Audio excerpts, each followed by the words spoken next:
What's up, everybody? I decided to cut this quick video to share with you all 5 simple tips, 5 simple things that you need to consider when you're deciding to start your own business and begin this journey of becoming an entrepreneur.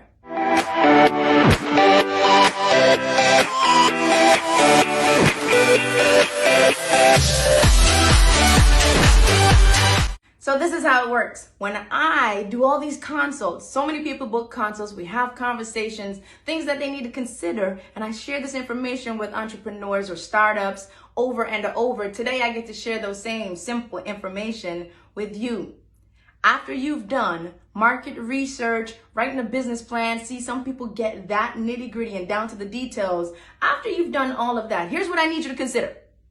Number 1, you need to pick a location. See, people often ask me, in picking a location, Tennille, where should I incorporate my business?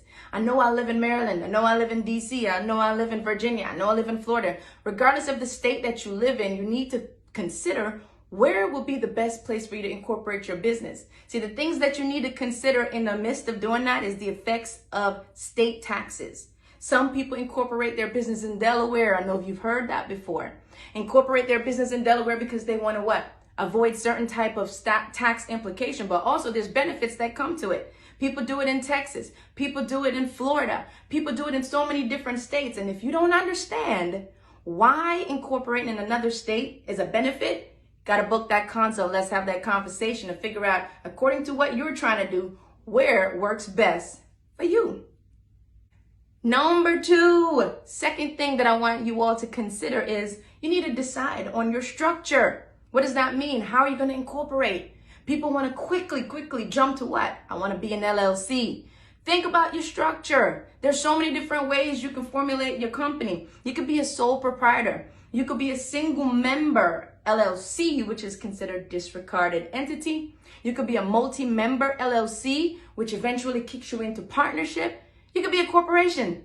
Did you know there's a bunch of corporations? S corporations, C corporations. There's a B corporation, okay? There's close corporation, of course, nonprofit corporations. So many, they come with their own type of benefits. They come with a lot of their pros. They come with a lot of their negatives. But in addition to those pros and those negatives, not only do you consider how it affects you as a business, but how does it affect you on the taxes you're going to pay for the states that you're located in, okay? And also federally, how is it going to impact you on a federal level? All these things are considered in starting a business. And oftentimes what happens is this. People just start. They just start. And starting is great. But if you don't have a plan, if you don't have a goal, if you don't have a future result or future destination, oftentimes the way you start can affect how you intended to end. So begin with the end in mind, ladies and gentlemen. Things can change along the way, but begin with the end in mind. And that is my tip number 2. Let's get to tip number 3.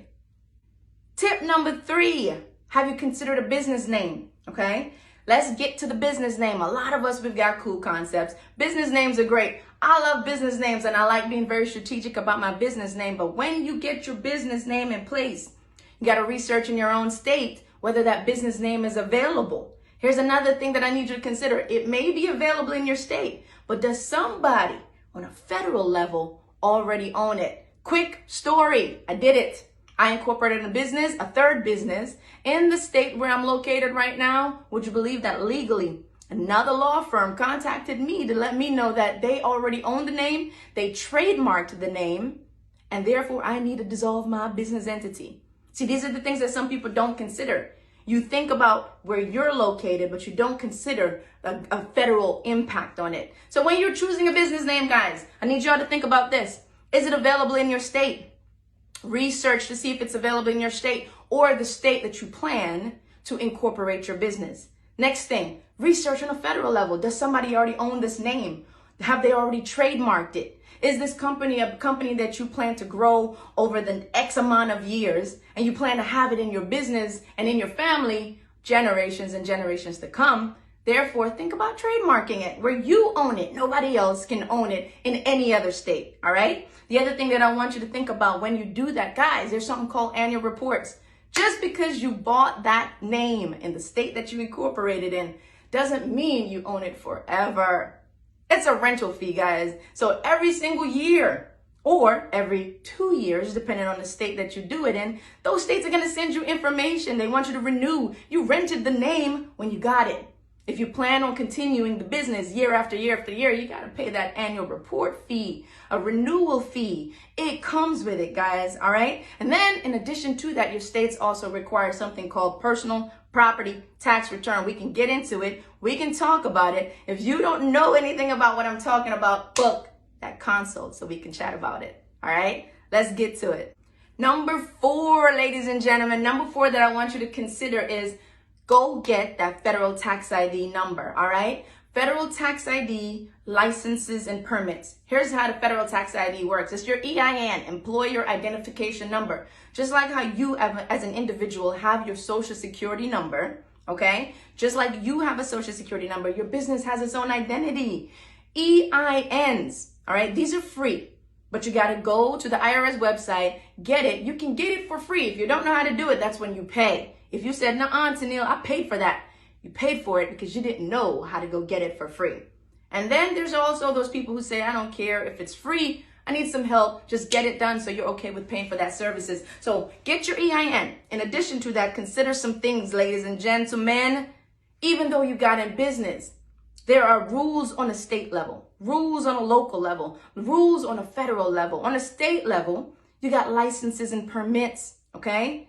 According to the city you're located in, the state that you're located in, you may be required to obtain some sort of license, some sort of permit to operate and do the business that you are planning to do. So look into that. Do the research, guys. It's going to be worth it, all right? And what is allowed on a state level or the local level sometimes may not even matter on the federal level. So look into that. You need it. You need it to file taxes, okay? And it's how your business develop what we call business credit over time. Number five, which is key, very important, but entrepreneurs, I gotta slap y'all on the wrist for this because entrepreneurs like to forget this, ignore it, act like it doesn't exist. Outside of getting a bank account, make sure you get an accountant. Outside of getting a bank account, make sure you what? Get an accountant. See, the EIN is gonna allow you to get a business bank account. When you get the business bank account, now you can put money in it that got paid to your business because what? It looks professional. It's very attractive when somebody says, "How would you like to be paid?" And you get paid in your business name, not in your personal name. 2, you don't mix business and personal when you want to be a serious entrepreneur, a serious business owner. Personal stays personal. Business is business. Keep the money separate, guys. All right. So when you get that EIN, you get the bank account, your transactions go in, swipe that debit card to make the transactions go out. Guess what that does for you at the end of the day? It tells a story. It tells a story to your accountant when it's time to get ready for tax season or eventually monthly bookkeeping. All right. This is essential. It's essential. It's not some type of luxury. It's a necessity, ladies and gentlemen. All right. Entrepreneurs to entrepreneurs, get that money right. Get that business structured effectively. This is what you need to know, 5 key things. But in choosing your bank account, I want to personally give you this and leave you with this tip. Pay attention to what they're going to charge you on a monthly basis.